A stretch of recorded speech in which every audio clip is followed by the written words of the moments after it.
dive dun, no? Yung nasa taas, bumaba, ayun, no?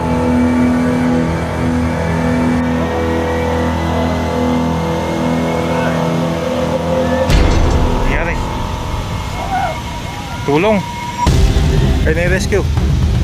Rescue. Nawala.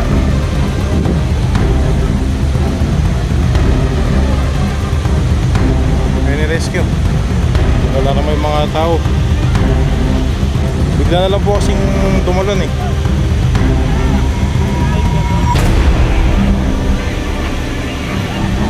Ayun, ano pa, naka ano lang sa water lily. Ayun po siya.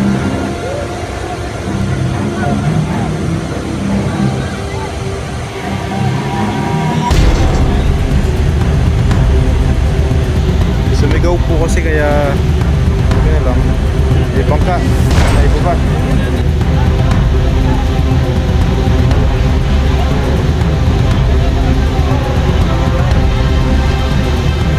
On the way na po kami ngayon sa dam. Kasama natin pisan natin, si Axel. Kaya napupuntahan namin yung tito namin na namimingwit.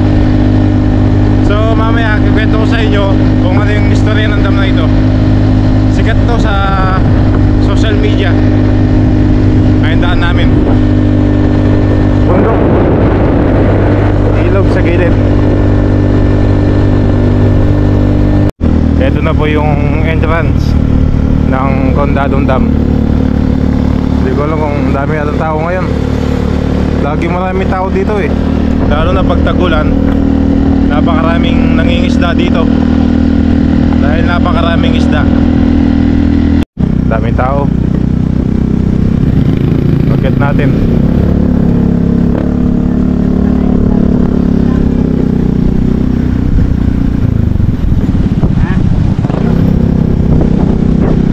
Dito pag maraming isda, maraming tao. Sabagay kahit na walang gaanong isda, marami pa rin pumapasyal dito. Sa ganda ng view. Yung view kasi dito, view ng ilog at saka bundok. Kaya maraming dumadayo at pumapasyal. Yan, dito po tayo sa dulo. Ito na yung motor ni Tito. Alright, mas baba tayo dun, no? Dami na mimingwit. Paano mo ba nga ba tayo bababa dyan? So minsan pala, ayun o, may mga tao po pala dun sa ibaba. Paano tayo bababa dyan? Dito, sa dulo, may hagdan. Baba tayo.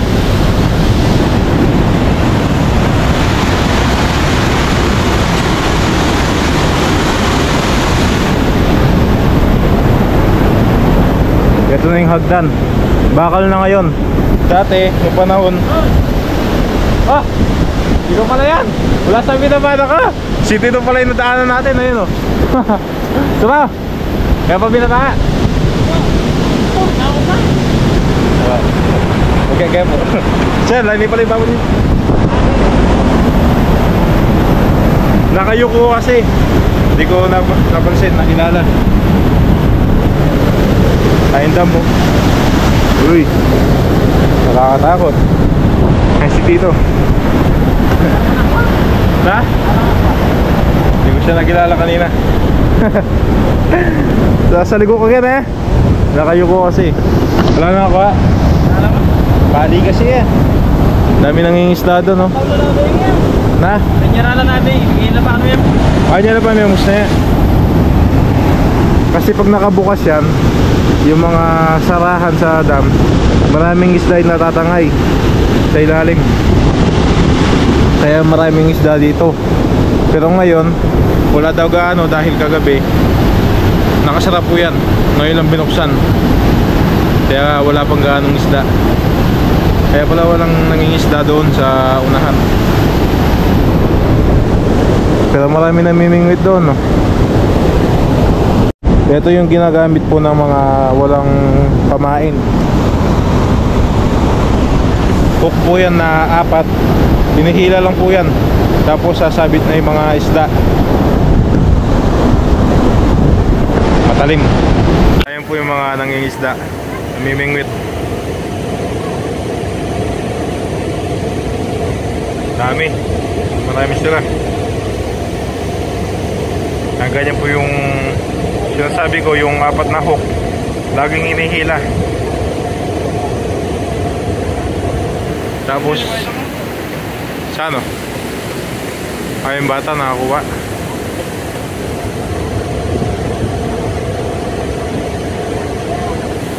Tapos doon po may mga tao din na nangingisda.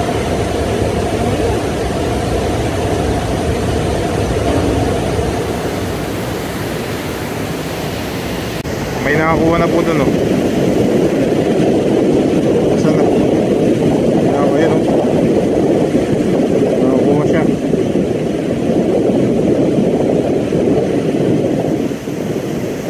Kaya marami din pumapasyal sa dam na ito na kung tawagin ay Condadong Dam.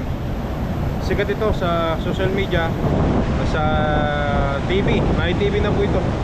Noong nakaraang linggo nagpunta dito si Miss Cara David.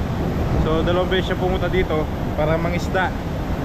Noong nakaraang linggo po kasi panay ang ulan, kaya maraming isda.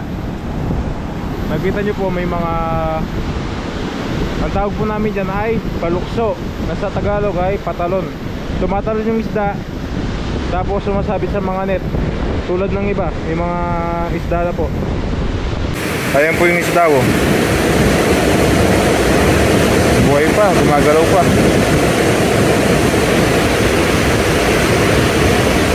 Asa na? Ayun, oh. Mga tumalon po yan na sumabit sa net.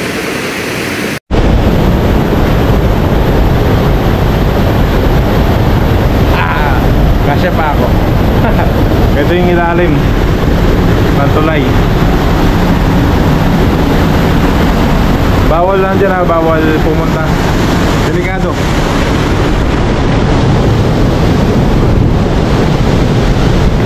Presko. Masarap dito matulog, magduyan. Ang alam ko po nung si Sir Jimmy, pag-uwi niya dito galing Taiwan po ata, o Taiwan, pag-uwi niya Pilipinas, pumasyal po siya dito sa dam. Napanood ko yung video na yon. Dati pa pinapanood ko na si Sir Jimmy. Hindi ko pa siya kilala noon, hindi ko pa siya nakikita sa personal.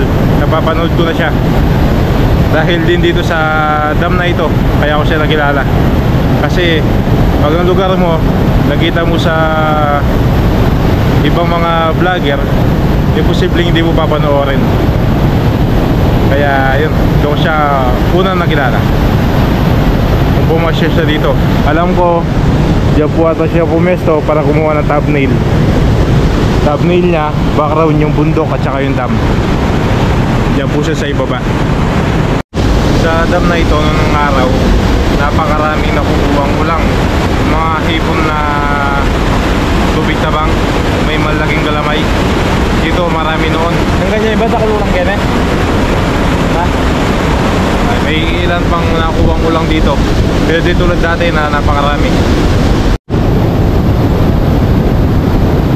Kaya na si Tito.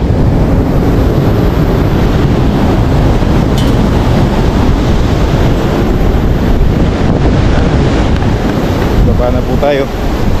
Kakatakot yung tulay, ha. Kahit bakal na, nanginginig. Kakatakot.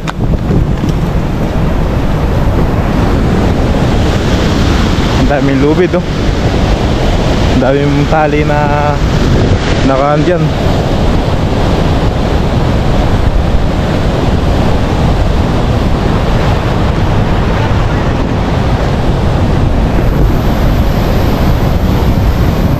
Dito, manood tayo. Ayan na, inayos na ni Tito yung pamingwit niya, haba.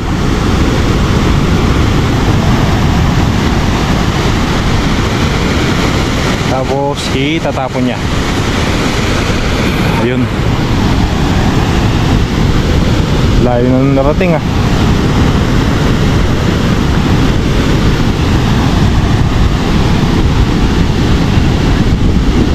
Nung araw dito sa bukid na ito, napakaraming janitor fish.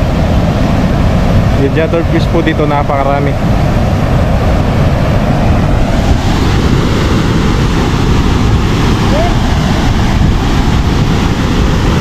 Bataw. Oh, hi kayo, hi. Nangingisda din. Wala. Mga nangingisda din. Wala nakuha.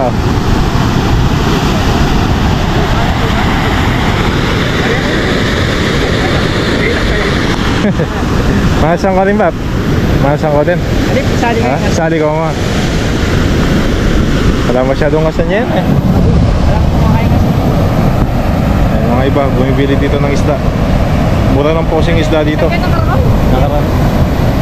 Pagkain ka, uran eh. Bilis lepin yan eh. Gaganda ng mga talong oh, dahil sagana sa tubig. Tay Axel? Na? May wala yung Axel. Kaya tabi na ba? Nawala yung kasama namin si Axel. Tumal ba? Na? Tumal. Pag bumabagyo, kawawa po yung mga tanim dito, tulad ng mga gulay tsaka palay. Dahil pag malakas yung bagyo dito, yung tubig sa dam lumalaki. Kung makikita nyo po, mataas na yan. Taas nya no. Pero tumataas pa rin tubig dito. Bumabaha. Maabot hanggang baywang yung tubig dito sa inaapakan po natin. Kaya kawawa yung mga magsasaka pag nasiraan ng tanim. Mula sabi na ba naman din? Yung pala babo. Ito mo kayo mo, pados. Di ba may rin?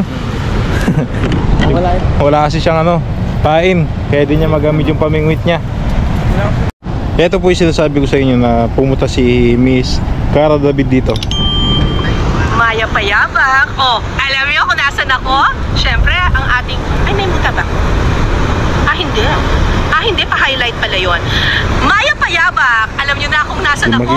Nasa probinsya ng Pampanga, specifically sa Arayat, Pampanga. At ang nakikita niyo sa aking likuran, yung parang mga tore-tore na yan, ang tawag po dyan ay ang Condado Dam. Yan. Pinakita po yun sa ano, pinasarap po ata sa TV. Doon pinakita yung Condado Dam. Ito yung pados mo, Sal. Hindi niya magagamit to dahil wala siyang pain. Di tulad nun. Ah, nangyari? Nagkabirya.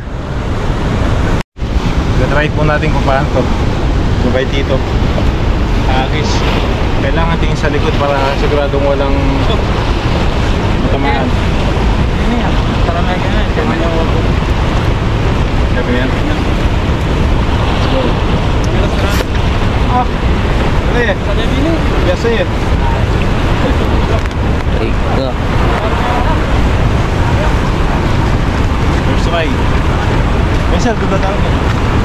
Yeah.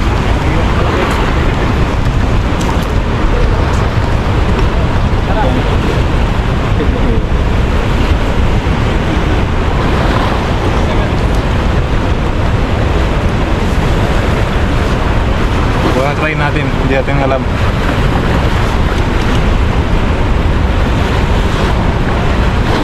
Akala ko madali lang, hinahagis lang. Hindi pala madali.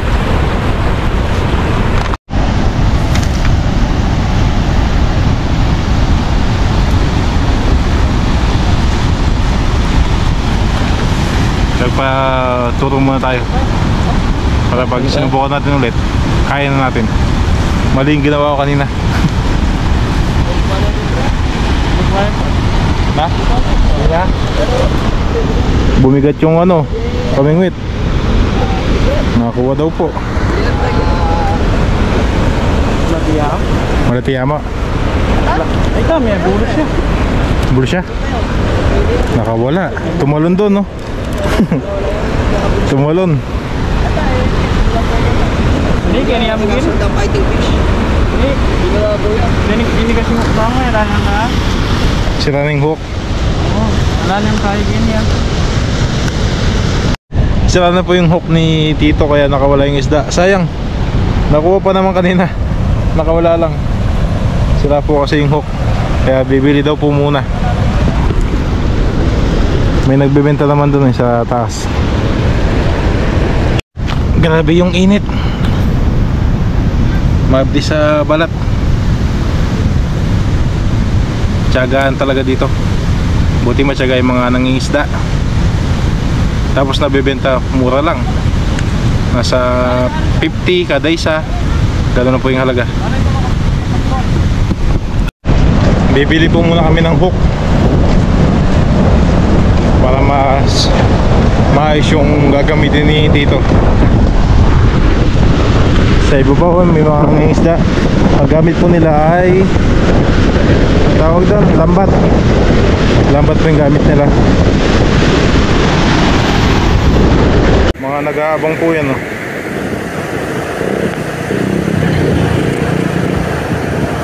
Mga nag-aabang.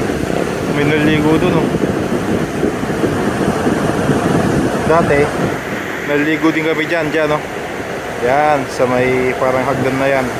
Diyan kami naligo dati. Yabi na yan? Magkano yan? Yan. Ito may ipin, no? Daming gamit. Tara. Ito lang yung kailangan namin. Tatlo yan mo hook na eh. At tatlo yung hook. Sabay-sabay sila nagagis, oh. Nakakuha po yun, oh. Mga isda, oh.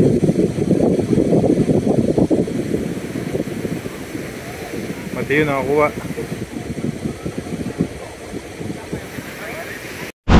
Nakabili na sila bossing, oh. Magkano nga saan, boss? 150. 150? Dalawa. Silver, oh. Silver, no? Malagi lang, madagulan eh, boss. Boss, bigyan mo na ini. Yun, oh. Bigyan mo na ini. Tara. Sige, boss. Yan, namimili na pa sila. Akala ko kanina nangingisda. Bumibili pala ng isda. Ano daw po yung 150, malalaki.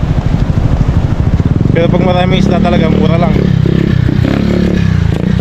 Nasa 50 lang isa. Dito wala nang kawala yung isda dito. May ano na, ngipin na. Sana yan. Sayang yung kanina, nakawala.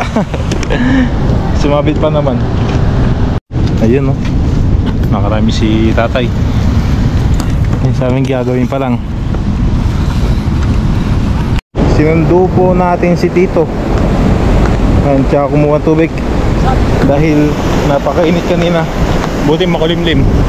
Siya lang mamaya makulimlim. Ay.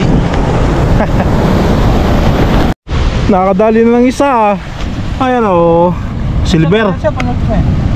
Silver. Kaya yun eh. Titang bus-bus, no? Ano yung sinabit? Nangay. Noon. Okay? Limpo yung aning kaya. Ano yung sinabit? Ay, ay. Diyan sumabit. Na? Kimi ko, ah? Mga binabagan. Kaya na?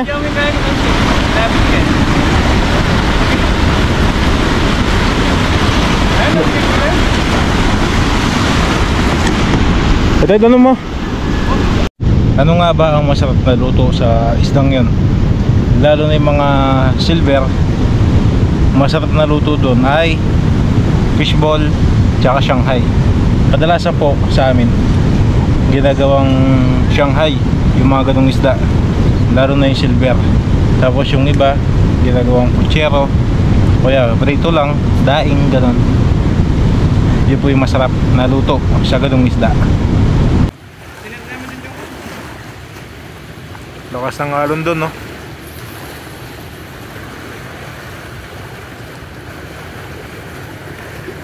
May araw na naman. Pag nahirapan po silang maghila ng ganyan, sigurado may huli. Ayun, no, nahirapan. May huli po yan. Ayun o, nasabi ko na eh, may huli.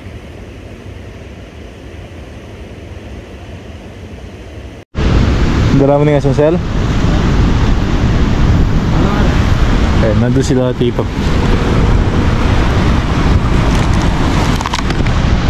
Sumabit po kasi yung ano niya, pabato kung tawagin. Sumabit.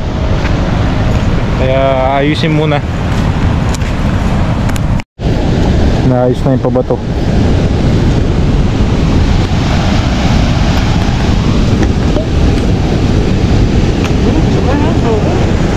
Okay na?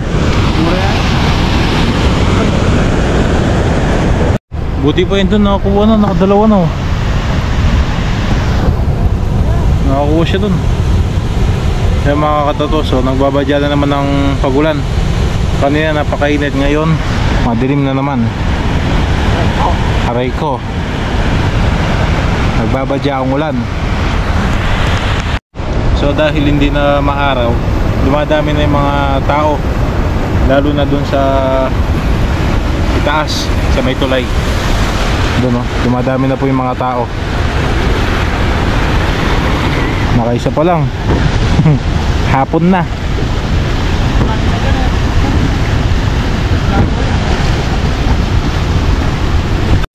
Nakauli ulit oh. Sa haba ng oras na nag-try dito, nakauli ulit. Ayun oh, ayun yung isda. Malaki-laki din.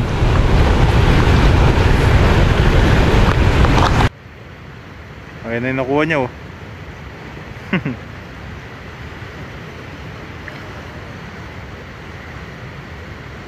Lagi ng isda oh. Silver.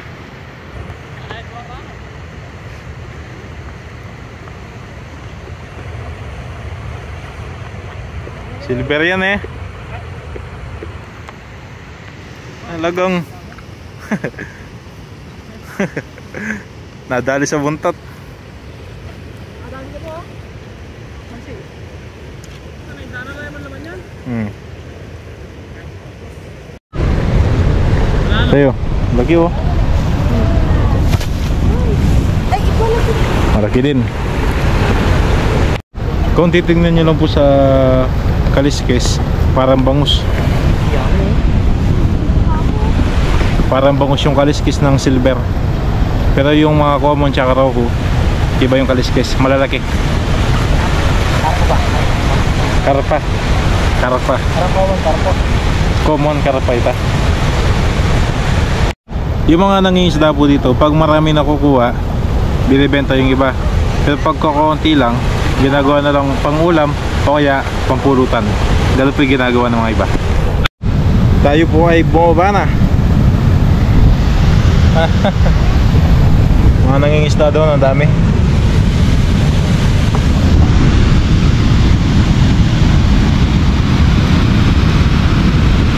Ano mo kira dyan? Ano pa alis nito?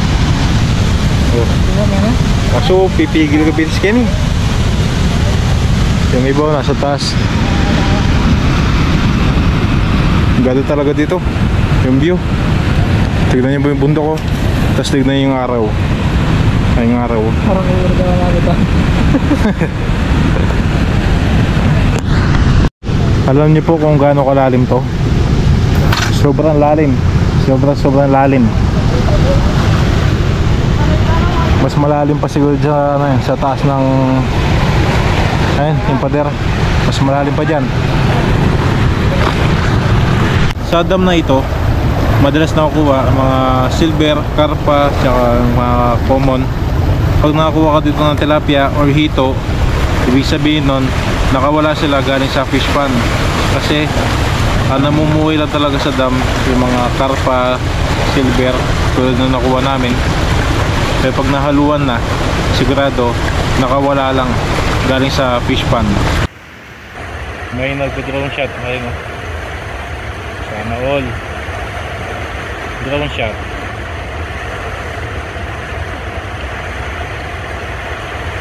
Ayan. Sana all. Papalapit dito.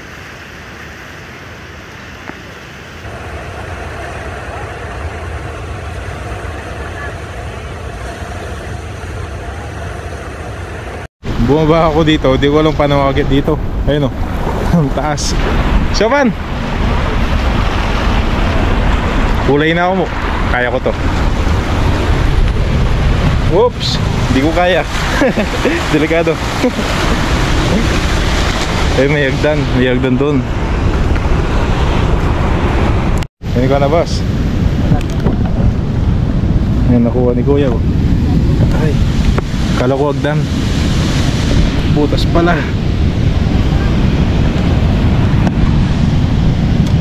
Wala pa naman tayo tsinelas. Aray, init, mainit dito. Sumigat na naman yung araw. Kanina wala na. Akala ko kanina uulan na.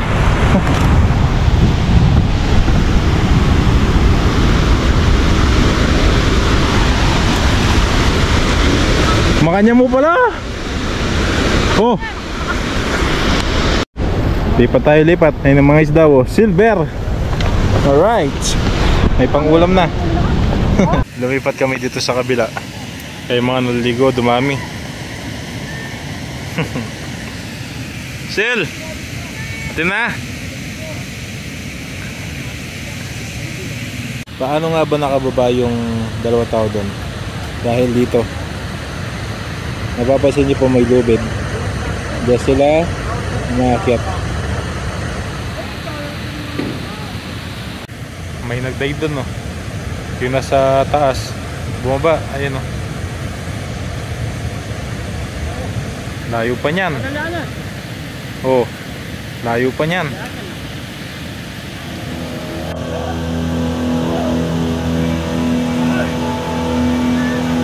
Nangyari? Tulong.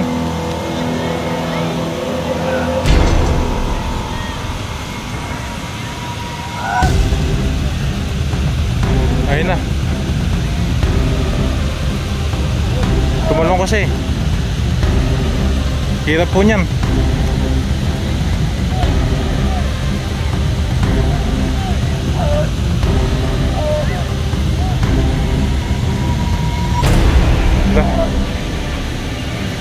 Ay, na-rescue. Rescue. Nawala.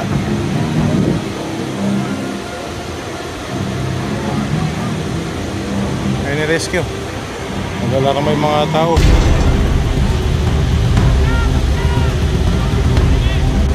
Bigla na lang po kasing tumalon eh.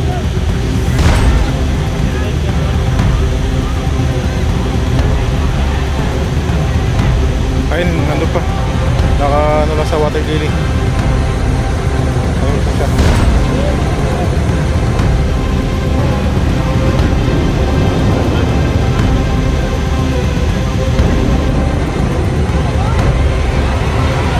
Malapit sa mga water lily.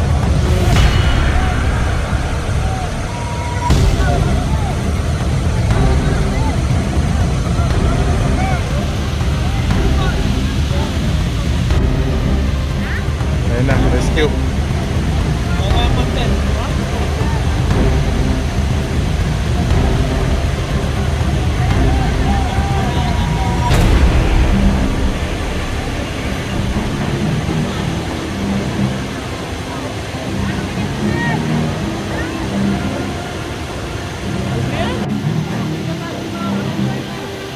Ang daming tao, oh. Sumigaw po kasi kaya buti na lang may bangka na naibaba.